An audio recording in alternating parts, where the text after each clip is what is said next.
Thanks for joining us on the NBC Connecticut YouTube page. I'm Mike Heideck, along with Professor Wharton from Southern Connecticut State University. We are talking about several things, including the change that's coming up in New Haven as Mayor-Elect Justin Elicker is going to take office very soon. Among the things that have been struggles for New Haven, crime over the years with a changing police chief, education with changing superintendents, affordable housing. As he starts to make, Justin Elicker starts to make his transition team public, who he's picking for his cabinet, what are you starting to notice? You know, I think he's being very careful about when he's going to be announcing these appointments, right? So it seems to be trickling maybe every week or two. So there's a timing factor Absolutely. too. The inauguration is going to be January 1st, which is soon. Wow. So, you know, it'll be at Hill House. I'm certainly, you know, usually during inaugural periods, it's very, you know, much an important position. Around that time, I'm sure you're going to be hearing more appointments, if not before, but certainly after. So now you had mentioned in a previous conversation you and I had that he brought somebody on board from Hamden. Right. Who is that, and what do you think that can do for him as far as a member of his cabinet? I think for somebody like Scott Jackson, who's a former mayor, it can speak towards, you know, his interest in working with a former mayor. And on top of that, even working with the cabinet.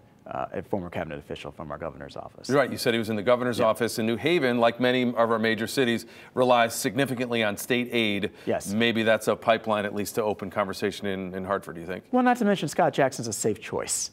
You know, he doesn't come with a lot of controversy. Got it. So I think that's a safe bet.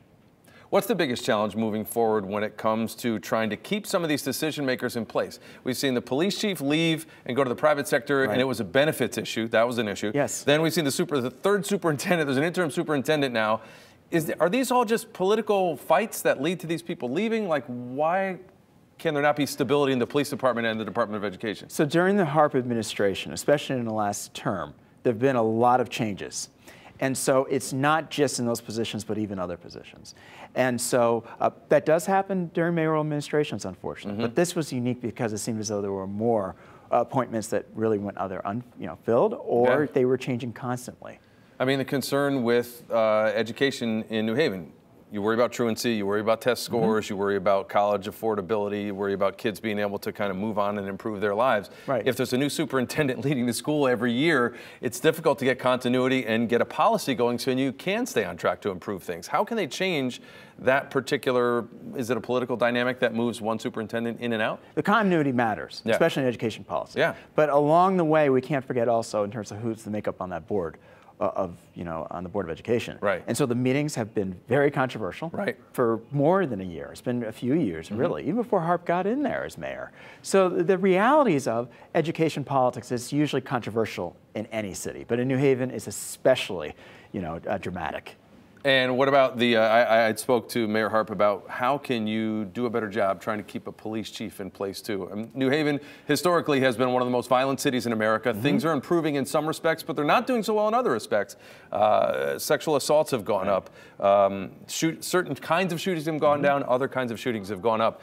And break-ins. I've been hearing so much of that too. Uptown. So if you're talking about police chiefs leaving to go to the private sector because they have better retirement benefits or better health benefits, isn't there anything the city of New Haven can do to try to secure a better package for the person leading the department? As much as that might be a mayoral issue, it was also a Board of Alders maneuvering too, because a lot of the Alders are the ones who did it publicly, who are against any kind of change to a lot of those plans. So we have to look also to the legislative branch in terms of hashing out and seeing what can happen. So it'll be interesting to see what will happen this budgetary year. Will there be any changes in light of what's going on with the concerns around the police department? Professor Wharton, thanks for joining us on Face the Facts. Appreciate it. This is Face the Facts with NBC Connecticut.